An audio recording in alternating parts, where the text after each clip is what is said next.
Good morning, students. Class 12th, Political Science, Chapter 4, South Asia and the Contemporary World. Students, this is the last video 14 of this chapter. In this video, we will study the cartoons. Let's start the explanation. Cartoon 1. Study the cartoon given below carefully and answer the following questions. बेटा एक question same होता है कि cartoon given होगा, उसके नीचे questions हैं, आप उन्हें एक्सप्लेन करें. Here is the cartoon. अगर आप ध्यान से इमेज को देखते हैं तो बेटा एक चीज़ है, जब भी आप कार्टून एक्सप्लेनेशन की बात करते हैं, कार्टून एक्सप्लेनेशन वाले क्वेश्चंस की बात करते हैं, तो हमेशा पिक्चर देखते ही आपके मन में या आपके माइंड में सबसे पहले चैप्टर स्ट्राइक होना चाहिए कि ये कौन से चैप्टर की बात कर रहा है.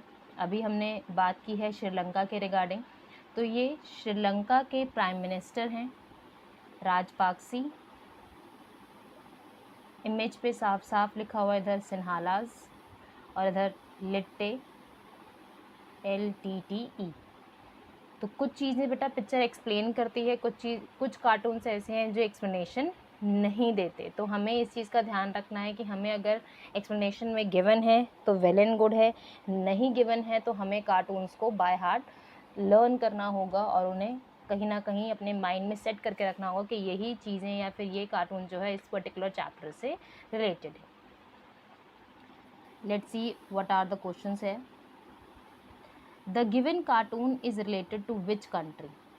आंसर आपको पता होना चाहिए. कार्टून किससे गिवन रिलेटेड है? श्रीलंका से रिलेटेड है. What is the full form of LTTE. बेटा फुल फॉर्म आपको कहीं पर भी पूछी जा सकती है, कार्टून्स में, पैसेजेस में, 1 मार्क क्वेश्चन में. और CBSE के पास एक्सप्लेनेशन या फुल फॉर्म्स पूछने की बहुत सारी स्पेस है. तो ये चीज़ आप ध्यान रखें कि एक्सप्लेनेशन या फुल फॉर्म्स को स्किप ना करें, उन्हें लर्न करके रखें, क्योंकि CBSE कहीं पर भी आपसे पूछ लेगी. Second question asked about that what do you mean by LTTE. The full form of LTTE is like Liberation Tigers of Tamil Eelam, LTTE. Third question, what was the main demand of Litte? Leading to the demand for succession by one of the region. हम लोगों ने पहले पढ़ा है जो वहाँ का reason है, पर्टिकुलरली श्रीलंका का, जहाँ पर लिट्टे का कंट्रोल है और लिट्टे चाहता है कि उस पर्टिकुलर रीजन में हमारा कंट्रोल बना रहे और गवर्नमेंट उसमें अपना कोई इन्वॉल्वमेंट ना दे. पर्टिकुलरली कौन सी गवर्नमेंट की भी बात की जा रही है? पर्टिकुलरली बात की जा रही है आपकी श्रीलंकन गवर्नमेंट, या फिर स्पेसिफिकली कहा जाए तो आपकी सिन्हालास की जो गवर्नमेंट है उसकी कंट्रोल वहाँ पर ना रहे. ये आप याद रखेंगे बेटा. एरिया या रीजन आपको याद होना चाहिए कि हम कौन से एरिया की बात कर रहे हैं. इसके बाद है लास्ट क्वेश्चन. बेटा देखो, जब भी आप ऐसे क्वेश्चंस देखते हैं तो हमारे पास है ना, कुछ क्वेश्चंस तो 1 मार्क के होते हैं और 1 या 2 क्वेश्चन 2 मार्क्स के हो सकते हैं. या तो ऐसा हो 1 मार्क के 4 क्वेश्चंस हो जाएंगे प्लस, या फिर 1 मार्क के 3 क्वेश्चंस हो जाएंगे और एक आपका 2 मार्क का क्वेश्चन हो जाएगा. तो इट डिपेंड्स कि वो किस तरीके से क्वेश्चंस आपको पूछेंगे. फोर्थ क्वेश्चन है बेटा, Rajapaksa is trying to perform which political act. Cartoon को एक बार ध्यान से देखिए. ऑब्वियसली बेटा वो कोशिश कर रहे हैं, एक सर्कस शो के तरह रिप्रेजेंट किया गया है इमेज को या सिचुएशन को, और ये देखा जा रहा है कि वो कहीं ना कहीं लिट्टे और सिन्हालास के बीच में बैलेंस क्रिएट करने की कोशिश कर रहे हैं. Rajpaksa is trying an international actor, particularly the Scandinavian countries such as Norway and Iceland, has been trying to bring the warring group back to negotiations. कोशिश कर रहे हैं कि दोनों नेशंस के बीच, दोनों जो ग्रुप्स हैं पर्टिकुलरली लिट्टे और सिन्हालास, उनके बीच में नेगोशिएशंस हो जाएं और चीज़ें शांति से संभाली जा सके. And the future of the island the future of the island हिंग्स on the outcomes of this talks. और टोटली, हिंग्स का मतलब है टोटली किसके ऊपर डिपेंड कर रहा है, इस नेगोशिएशन के ऊपर डिपेंड करता है, किस तरीके से हम सिचुएशन को संभाल पाएंगे और राजपाक से किस तरीके सिचुएशन को बैलेंस करने में, नेगोशिएशन करने में सक्सीड होंगे। इसके बाद है बेटा हमारे पास नेक्स्ट कार्टून। कार्टून इम्पॉर्टेंट है। Observe the cartoon given below and answer the following questions. Name the two leaders. Indian prime minister Manmohan Singh, general Parvez Musharraf of Pakistan. दोनों लीडर्स के नाम है बेटा। कई बार ऐसा क्वेश्चन भी आता है कि कार्टून में जो भी कैरेक्टर्स रिप्रेजेंट किए गए हैं, जैसे कि ऊपर उन्होंने क्वेश्चन में पूछा नहीं, इन्होंने डायरेक्टली बता दिया कि राजपाक से किस तरीके से एक्टिविटी परफॉर्म करने की कोशिश कर रहे हैं, पर अगर आपको पता है तो प्लीज़ लिख दें कि वो वहाँ के प्राइम मिनिस्टर हैं और दोनों के बीच में बैलेंस आउट करने की कोशिश कर रहे हैं। तो ऐसे कई बार क्वेश्चन आ जाते हैं एग्ज़ाम में कि जो भी कैरेक्टर्स इमेज में मेन लीड रोल में दिखाए जाते हैं, उनके नेम्स कई बार पूछ लिए जाते हैं। तो 1 मार्क क्वेश्चन में आपको इसे भी लर्न करना है। और बेटा सेकंड बुक के अंदर ये कार्टून्स और ज़्यादा डिटेल में हो जाते हैं, क्योंकि वहाँ पर एक क्वेश्चन, अगर आपके पास सेकंड बुक से कार्टून आता है तो एक क्वेश्चन कहीं ना कहीं आपसे नेम द लीडर्स और identify the names of the leaders, ये क्वेश्चन थोड़ा जर्नल हो जाता है वहाँ पर। Imagine any two problems that might be discussing. Obviously हम लोग जब भी कश्मीर इशू की बात करते हैं या फिर जब भी हम लोग इंडिया और पाकिस्तान की बात करते हैं तो कश्मीर इशू का डिस्कशन हमेशा चल ही रहा होगा, हम ये मान के चलते हैं। तो प्रॉब्लम ऑफ कश्मीर इशू और टेररिज्म, आप ये ओपन हैंडेड क्वेश्चन है कि आप सिर्फ बताइए कि इंडिया और पाकिस्तान के दो लीडर्स सामने बैठे हैं तो वो किस टॉपिक पे डिस्कशन कर रहे होंगे। कश्मीर इशू अंडरस्टूड है। प्रॉब्लम्स ऑन टेररिज्म हो सकता है। प्लीज़ बेटा इंदस वाटर ट्रीटी ना लिखें, क्योंकि इंदस वाटर ट्रीटी बेटा बहुत 1960-64 के आसपास हो गई थी और ये दोनों लीडर्स उस टाइम पीरियड पे काम नहीं कर रहे थे। तो प्लीज़ ऐसे स्टेटमेंट्स ना लिखें। Mention the outcomes of their discussion. India and Pakistan stuck to their respective states' position on Kashmir. Both the countries agreed to solve their conflicts with peaceful and mutual talks. कोशिश की जा रही है कि दोनों Nations के जो representatives हैं वो शांति से और पीसफुली म्यूचुअल नेगोशिएशन करके सिचुएशन को संभालने की कोशिश करें, बट वो आउटकम्स हैं, ये रिजल्ट्स निकल रहे हैं basically. The bus service, train service, air service has been resume between the two countries. और आउटकम्स क्या है, दोनों ने मीटिंग किया है। ये बेटा चैप्टर से रिलेटेड है और कई बार कार्टून एक्सप्लेनेशन बेटा चैप्टर से रिलेटेड ना भी होके, जैसे कि इस क्वेश्चन के कुछ आंसर्स हमें सेकेंड बुक से भी देखने को मिलते हैं, यहाँ पर हमने वो चीज़ें नहीं पढ़ी हैं। ठीक है, तो यहाँ पर जब परवेज़ मुशर्रफ और मनमोहन सिंह जी बैठ के मीटिंग कर रहे हैं तो यहाँ पर हमें पता चल रहा है दैट के आउटकम्स क्या आ रहे हैं कि जो हमारी बस सर्विस है, ट्रेन सर्विस है, उसको स्टार्ट किया जाए और उसे जिस तरीके से पहले वो एक्टिविटीज़ हो रही थी पहले की तरह उन्हें वापस से रिज्यूम कर दिया जाए, फिर रीस्टार्ट कर दिया जाए। ये एक मैप बेस्ड क्वेश्चन है बेटा।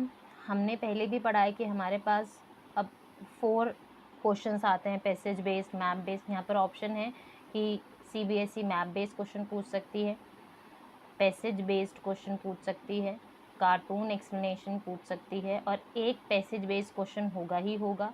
अब इन दोनों के बीच में ऑप्शन रहेगा, या तो 2 कार्टून आ जाएंगे, एक पैसेज आ जाएगा या एक मैप आ जाएगा, सॉरी। ठीक है, तो ये ज़्यादातर एक मैप ही रहता है या फिर कई बार 3 कार्टून्स पूछ लिए जाते हैं, तो ये रेशो चलता है मैप पर। बेसिकली बेटा प्रीवियस ईयर्स के पैटर्न को देखा जाए तो एक मैप हमेशा पूछा ही जा रहा है और इंडियन मैप ज़्यादातर पूछा जाता है।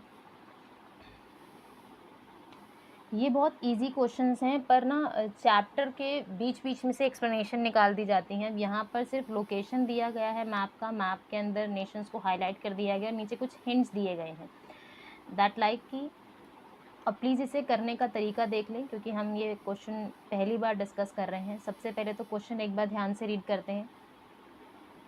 In the given outline map of South Asia, 5 countries have been marked like A, B, C, D and E. Identify them on the basis of the information given below. इन nations को identify करें, यहाँ पर information given है उसके basis पर। And write their correct names in your answer book, और उनका करेक्ट नेम लिखें आप आंसर बुक के अंदर। आंसर बुक मतलब जो आपके पास पूरी बुकलेट आएगी CBSE के थ्रू, उसके अंदर बात की जा रही है।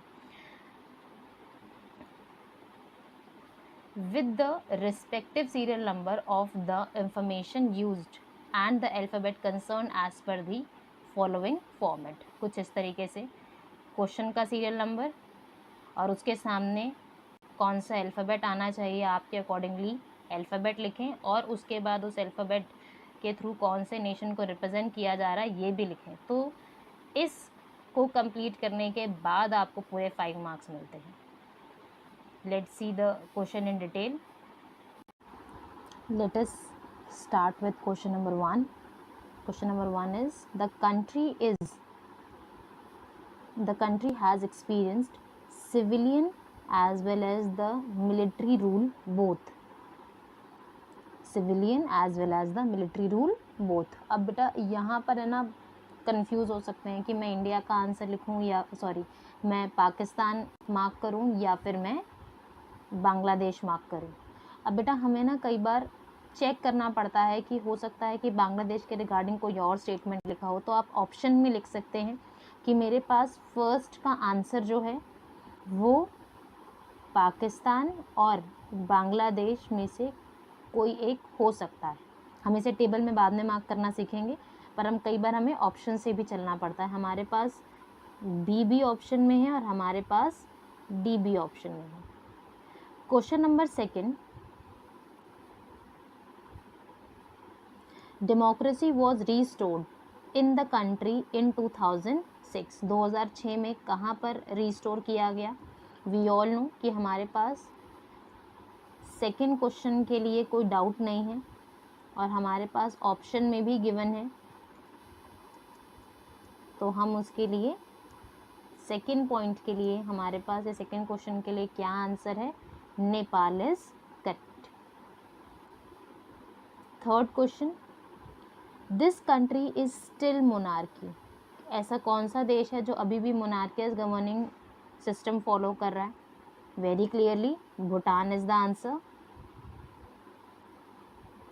इसके बाद नेक्स्ट क्वेश्चन है हमारे पास, the parliament of the country voted unanimously to introduce multi-party system in June 2005. Monarch ने खुद ही अपनी पावर को सरेंडर किया और मल्टी पार्टी सिस्टम को इंट्रोड्यूस किया गया, और ये काम किया गया था बाय दी मालदीव्स, और मालदीव्स डेमोक्रेटिक पार्टी के नाम से MDP के नाम से एक पॉलिटिकल पार्टी बनाई गई थी। Last question, the country is a part of look east policy. बेटा क्वेश्चन नंबर 1 और क्वेश्चन नंबर 5 में कंफ्यूज थे, तो लुक ईस्ट पॉलिसी का पार्ट पाकिस्तान नहीं है, बांग्लादेश है। तो फिफ्थ क्वेश्चन का आंसर डी बांग्लादेश होगा, और फर्स्ट क्वेश्चन के लिए हमारे पास ऑप्शन आ गया है ए, वो क्या है? पाकिस्तान। तो बेटा यहाँ पर हमें कई बार इस तरीके से भी डील करना पड़ता है, और हमारे पास ये क्वेश्चन इधर ही मिल गया है पहली बारी, तो हमें थोड़ा सा बेटा ध्यान रखना पड़ता है कि हमारे पास क्वेश्चंस क्या हैं सबसे पहले। अब ज़रा क्वेश्चन करना कैसे है, आप हमेशा आंसर में एक टेबल बनाएंगे, बिना टेबल के आंसर नहीं दिया जाएगा। Serial number of the information used या फिर serial number of the question, आप कुछ भी लिख सकते हैं। अल्फ़ाबेट्स कंसर्न, अल्फ़ाबेट्स वो जो कि मैप में यूज़ किए गए हैं। इसके बाद है बेटा name of the country. Obviously जैसे मैंने आपको थोड़ी देर पहले भी बताया कि जब तक आप अल्फ़ाबेट्स के कंसर्न नेशंस के नेम नहीं लिखेंगे आपका आंसर इनकम्प्लीट होगा, या फिर आपको जैसे कि इस क्वेश्चन के लिए आपको 1 मार्क मिलना है, तो half mark is for this and half mark for this table. ठीक है, तो ये दोनों चीज़ें आपने लिखनी है, ये दोनों चीज़ें करेक्ट होनी चाहिए, एक भी इनकरेक्ट होगा तो हाफ मार्क डिडक्ट कर दिया जाएगा। तो बेटा ऐसे क्वेश्चंस हमारे पास आगे भी आते हैं, और ये जो मैप है, मैप कई बार कॉमन रहता है और ये जो स्टेटमेंट क्वेश्चंस हैं, ये स्टेटमेंट क्वेश्चंस चेंज कर दिए जाते हैं। स्टेटमेंट क्वेश्चंस आपके बैक एक्सरसाइज से भी लिए जा सकते हैं, और आपका जो गिवन एक्सप्लेनेशन है चैप्टर के रिगार्डिंग किसी भी पर्टिकुलर नेशन का, तो वो कोई भी स्टेटमेंट आपके रिगार्डिंग यूज़ कर सकते हैं। तो in this chapter we have studied that what is SAARC, what was the internal problems in the individual nation, political problem क्या है, ethnic conflict का reason क्या है, या political disturbance क्यों है। एंड में चैप्टर के हमने बायलैटरल रिलेशंस को देखने को, समझने को कोशिश किया है। और हम लोग नेक्स्ट वीडियो से एक नेक्स्ट चैप्टर स्टार्ट करेंगे।